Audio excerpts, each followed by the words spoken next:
Hi, this is Sally Morgan, physical therapist, craniosacral therapist, and Tellington T-Touch practitioner for animals and people. And this is Tristan. He's a Corgi. And this is another episode of Conversations with a Corgi. What do you have to say today, Tristan? Anything? He's enjoying his new bows. So today I wanted to talk about one of the many things that came up in the T-Touch class that I think everyone should be aware of, and that is the importance of inviting an animal communicator to work with you and your dog. It is, oh my, it is particularly important if you have an older dog or a rescue dog. You okay, Biss? Oh, it's a good thing I keep paper towels over here. He's lost a bit of his breakfasts. There we go. Okay. So I have worked with different animal communicators over my career working with animals. We have a couple of local people that I started out with, and in fact, one of them, Dawn, used to actually work at the T-Touch office for a little while. She did an internship there, and that's how I became connected with her. And years ago, she was the animal communicator I used. I still refer people to her because she's extremely good with cats and cat behavior. She just has a real knack with the kitties. So I love to refer people to her for cats. And then there was a woman who worked with her, Brenda, for a while, who's now in Florida. And I met through the Morgan Horse World, and I still recommend her sometimes for horses, even though she's really far away. That really doesn't matter when you're working with an animal communicator. And my current animal communicator that I work with personally and that I refer many people to is a woman in Eastern Mass named Maureen Harmony, Harmonay. And I have worked with her for a number of years, and she was absolutely critical helping me with Comet, and we'll talk about that more in a minute. And then there's a woman in Ohio who's a T-Touch practitioner who I have been aware of for a couple of years, Diana Gunn, that's Gunn, and she's in Ohio, and she is also really, really good at picking up with complicated emotions that dogs may have about situations in their lives regarding their training or, whether they're happy with where they are. I would recommend her for a rescue dog. And it is so hard. One of my clients even said she has a rescue dog. She says, I don't want to know where he came from. I don't need to know. I just need to know that we're together now and our lives will unfold that way over the next many years. And I know his life was hard and he doesn't need to tell me what happened to him. We're both forgetting that. So some people make that choice. But I'll tell you, when I had Comet, and he was in the senior Corgi with DM, I had been working with a couple of different animal communicators with him, and they just weren't resonating with what I felt was going on with him. And this is so critical when you have a senior pet, 2-3 years out before their life expectancy, perhaps. It is really important to get a rapport with an animal communicator that you're going to like and trust and feel comfortable with. And it can really help support your dog when he's old. The animal communicator can give you a lot of information about medical choices you might need to make, moving, getting a new dog, things like that. All of the things that, unfold in your life when you have a senior pet. So Comet had DM, degenerative myelopathy. We're going to do quite a few segments on that at some point. But that's a situation where the dog becomes paralyzed from the hind end up. And it's like ALS in humans, Lou Gehrig's disease. It is not painful physically, they say. I have to talk to some people with Lou Gehrig's to find that out. But as you lose one leg and then the other, certainly your muscles get sore as you develop compensatory patterns in your gait and your posture. And I know from my 2 Corgis that have had it that it is extremely emotionally painful for the dog to not be able to run around, to not be able to follow you, to not be able to be with you. And there are many people that work with Corgis who have great advice about using a stroller to keep your dog in so he can stay with you all day, and you can get a wheelchair for your dog to walk. Tristan, what's going on? You're not going to get DM ever because you are clear. Thank God. Mommy, it was hard work taking care of a DM dog. So I knew that Comet was going to get DM, so there was a genetic test available, and he had the gene for it.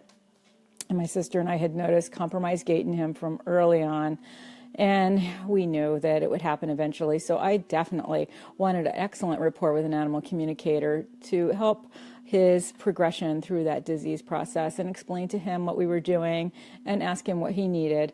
And I worked with a couple of different people before I met Maureen Harmony, who was really Comet's deep soul friend and really helped him and helped me. And I met her when she did a conference on alternative animal care out in the eastern part of the state, and she invited me to be a speaker to talk about craniosacral therapy, T-touch, and vibrational healing with tuning forks. And then she also sponsored just a fun party in the same area one year, and she also did a conference on animals in the afterlife, which I had the great pleasure of being the keynote speaker for. So it was really just fate that we met at that conference for alternative care. I brought Comet with me. He was not very mobile then. I had to carry him from the car. He refused to ever walk in a cart, so he just laid on the floor and got to do demonstrations when I needed a dog to show some of the work I do. And of course, Tristan was with me then. So Maureen met Comet and really appreciated him, like we all do when we meet a senior dog.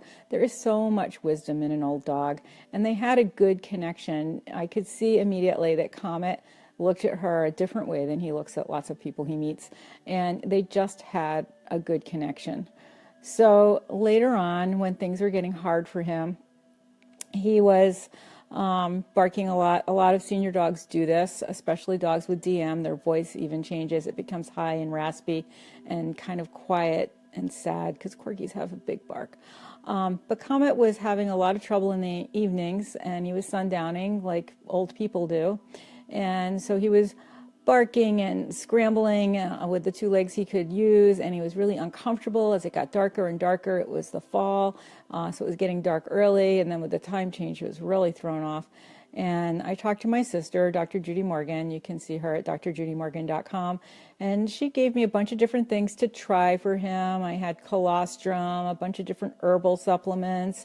I had sprays. I tried flower essences. I tried essential oils, but nothing seemed to really settle Comet, and he would wake up panicked a couple hours after we went to bed.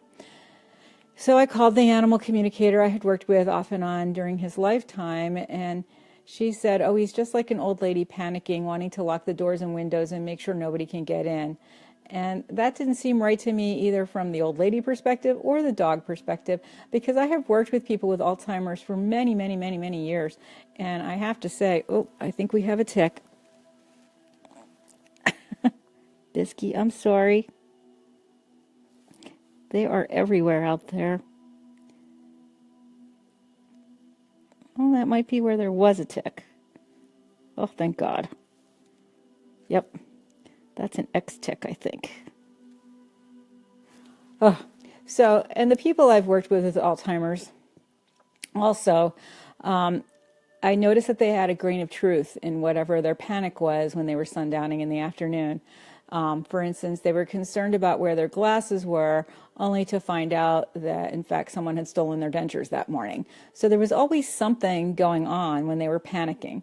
So I knew that with Comet, there was something he wanted or needed, and I just had to figure that out. And that was when I decided to call Maureen, who had known Comet for a long time, and thank God I did. She was so clear. You sent her an email and tell her your dog's name and send a picture and describe the issues your dog is having, and then she gets back to you with an email in a few days, usually a beautifully written email with a picture of the dog. It's really quite wonderful. So it turns out Comet wasn't worried about the doors being locked and the windows being shut and whether someone was breaking in. He was lonely. He knew that we were all going upstairs to bed, me and Tristan, and leaving him down here in the kitchen because he was a 35-pound plus dog. And when a dog has no sensation and feeling and musculature, and they weigh that much, it's like 300 pounds. I could not carry him up and down the stairs. He had incontinence and other issues. He really needed to be in the kitchen, and he had to be in his special bed to support him so that, because he was laying in the same position all the time, and you do get bed sore, so I had to keep repositioning him. Things had to be really set up perfectly for him, and to do that every night upstairs and then redo it downstairs would have been near impossible. So Comet was staying in the kitchen, and Maureen made several good suggestions. He needed a buddy, so I bought him one of those squeaky lambs, and he had that. I had a nightlight for him. I had music for him. He liked some of the essential oils, so I put some of those on his bed to help him. And the most important thing, I needed to spend a few minutes with him before we went to bed, explaining that Tristan and I were going upstairs. We'd see him in the morning, put his water and his fan near him so that he was comfortable. But really all he needed to know was that he was not alone. And I can imagine myself being so sick as he was, that knowing that somebody was there for me would be very, very comforting. And in fact, if he did kind of bark in the middle of the night, Tristan would wake me up, or I would be awake, and we'd come down and take care of whatever Comet needed. So Maureen's words were invaluable in keeping Comet comfortable in those last weeks of his life. Well, really months. And then the other thing that was really super critical that she said, Comet's birthday was in December, and it was near the end of October. And she said that he wanted to have his birthday party early. And of course, I was flattered that he knew that I would, of course, have a birthday party for him. All my dogs have a birthday party every year. I think it's really important to mark your dog's gotcha day, or the day you met them at the shelter, or the day that you called the breeder and said you wanted a puppy, or the day of your dog's birthday, if you know that. I think it's really important to celebrate that and to really let your dog know he's special. And for me, I don't really always like my dogs licking my face, but on their birthday they can lick my face. Tristan's not much to lick my face in any event, but he sure likes to lick some other people. So Comet had a wonderful birthday party. I invited his friends over. His dad, Jack, came, and Ron, and they all brought presents, and my friends Suzanne and Suzanne came with their dog, who Comet liked and didn't know very well. They had walked together a little when Comet could still walk, but he didn't know her very well. The dachshunds couldn't come, which was probably a good thing, because it would have been too much commotion. And Tristan actually seemed to know this was Comet's party, and he kind of took a back seat on asking people to play squeakies with him and things. He just really was respectful of Comet that day, as if he knew.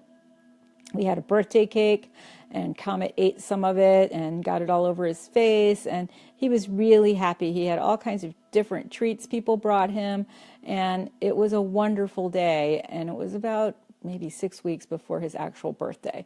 And it was a great party. It lasted 3 or 4 hours, and we just really celebrated Comet. People told stories about Comet and how great he was and the many things he had done. He worked at 9/11. He worked with me with people in nursing homes. He did therapy with people in an outpatient setting. He was an extraordinary, extraordinary dog. Like all of them are, really, and there's nothing he did that other dogs can't do. But he had such a wonderful way about him, and the way that he did healing work with people was really remarkable. Many, many stories I've written about him. If you look in my book, Dances of the Heart, Connecting with Animals, there's stories and stories of Comet's work. He was really an extraordinary dog. And so being able to celebrate him in this way was quite important, I think. And one of the first things he said to Maureen was, Sally never would have been able to develop small animal craniosacral therapy without me, and she would never have been able to do what she's done in her life without me. Please make sure that she knows that. And of course I knew that. And I was so touched that Comet knew that. And it was just, he was such a partner for me in so many ways. So hearing him say that, I was like, you are so right, Comet. Like, I wear this ring now, which is from one of those jewelry parties, and it was the only thing I bought at the party, and it's actually called Comet. And when I saw it, I was like, that's the one thing I want to get at this party. So it's my Comet ring. And I have, of course, many other things to remember Comet. So he had a great time at his party, and he really kind of perked up for a couple of days. And when dogs get old and they have DM, they don't always want to eat every day. He had eggs, he had turkey, he had a great party. It really was wonderful. And then he started to decline for a couple of days, and he passed away on Tuesday night. His party was Sunday afternoon. If I had not had that party, I would have felt terrible not celebrating him in that way. So it was absolutely critical that I connect with that animal communicator, Maureen. and establish that rapport. I think I had her work with him 2 more times after he passed away to tell me how things were going with him and to express some things to him that I really wanted him to know. And it was absolutely magical. Like, you really, really, I cannot emphasize enough, if you find the right animal communicator, connecting with an animal that has passed away can be really helpful in helping you feel good about how it happened. Kind of putting a bow around the package of your life with that dog and how they were with you and you with them and the love that you shared. And it really is so helpful to speak with an animal communicator when your dog passes away. And that's why I really recommend getting an animal communicator that you like and working with them off and on throughout your dog's life, so that when they pass, you know you have someone there ready to help you, and you have someone that can find your dog over the Rainbow Bridge and communicate your wishes and thoughts and feelings to him there and his back to you here. So I have found in my lifetime that working with an animal communicator is really important. And it's also important for you to know in your heart your connection with your animal. And that way you'll know when it resonates with you, with what the person is saying. That first person who talked to Comet, I just knew it wasn't right. I had no reason not to believe her, but it just didn't sound like Comet to me. Like, maybe other dogs are worried about the door being locked, but this is a Corgi. They are not really known as guard dogs. Yes, they bark when you are falling off your pillows. Yes, they bark when someone comes to the door or something, but, they aren't really fierce protectors like a Mastiff. So it just didn't sound right to me that Comet was worried about intruders, because in Comet's world, you look like Comet right now, Tristan. In Comet's world, no one was an intruder. We had wonderful people come to our house all the time, and he loved them all. So to him, the idea of an intruder was not really a big deal. So you really do look like Comet right there. Good boy, Biss. So it was really critical for me to recognize that animal communicator saying that Comet was worried about intruders wasn't really ringing true, and that I needed to find somebody else to help me.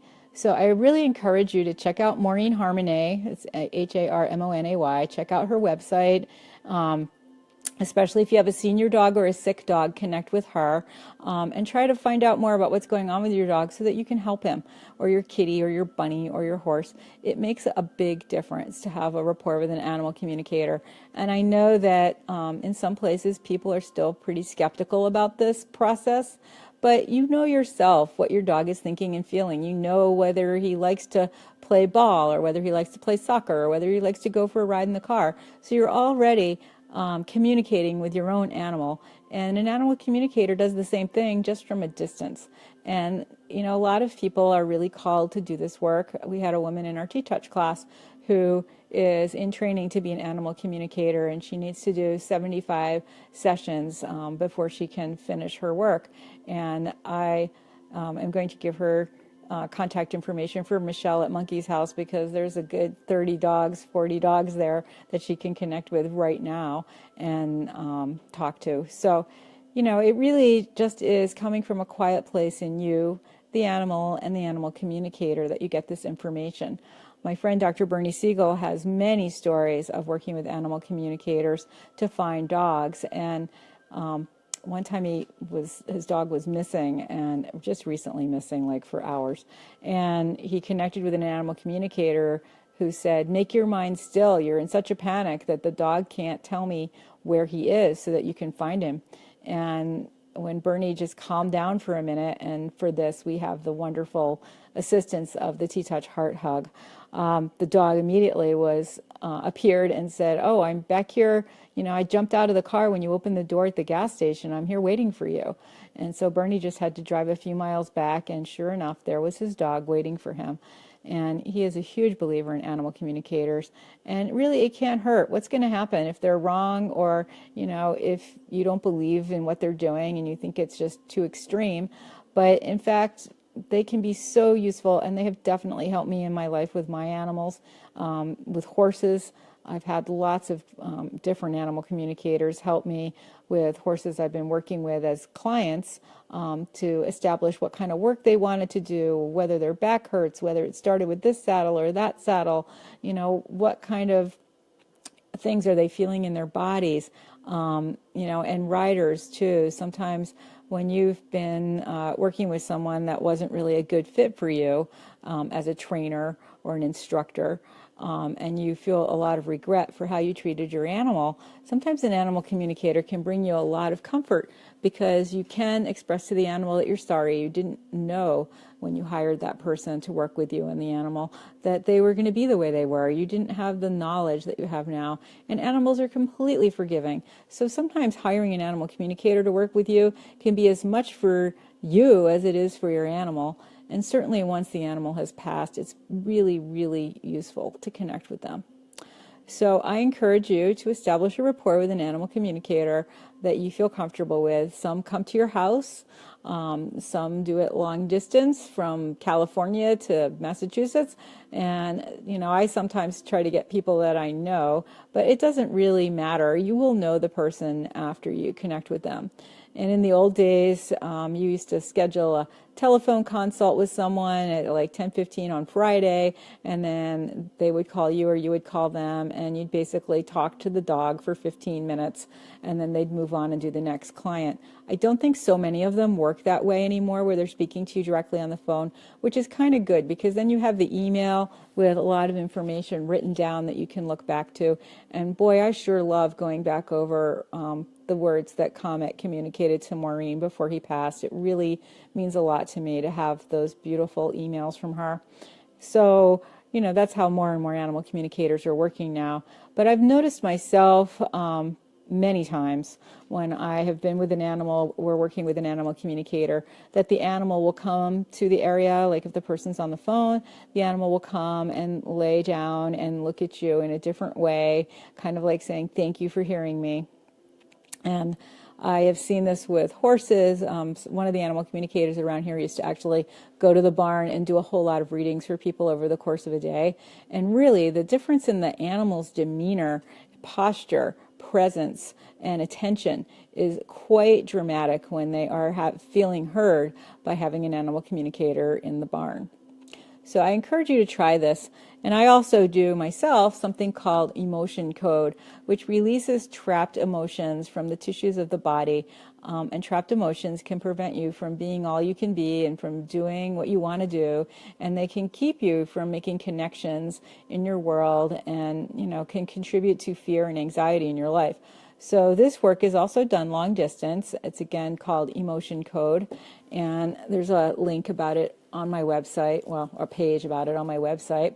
And I do this work. It's sort of like animal communication. I get a lot of information when I release these trapped emotions, whether they're in the animal's ancestry with their father or their mother, or whether or not this emotion occurred at a particular age. And it can be really helpful if like age 2 comes up a lot in a reading. You know that something happened to the dog when they were 2.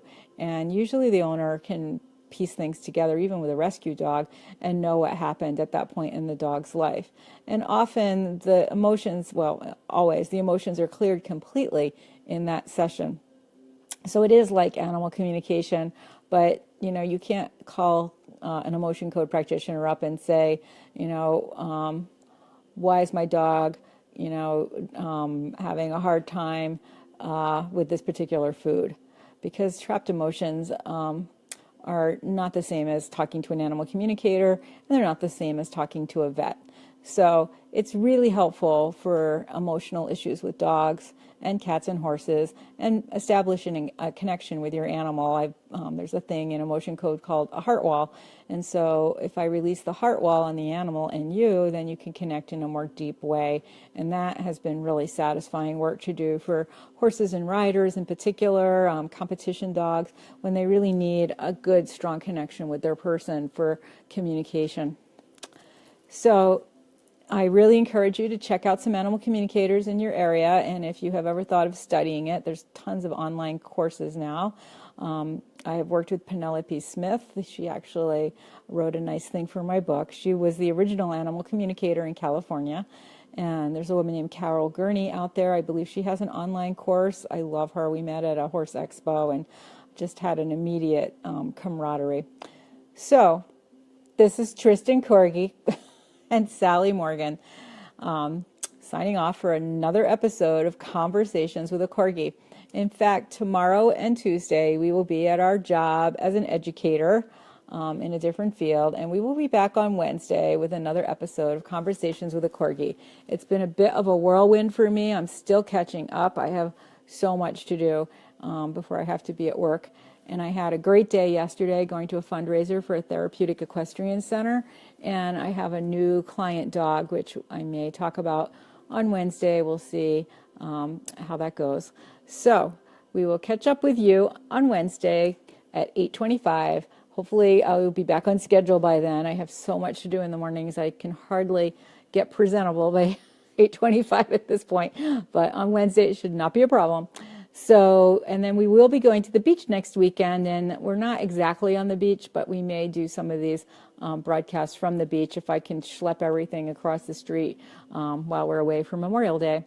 So thanks for joining us today. This has been an episode of Conversations with a Corgi, where we're talking about animal communicators and the importance of finding an animal communicator to work with now, especially if you have a senior dog, because it can be so helpful when your dog is old and certainly over the Rainbow Bridge.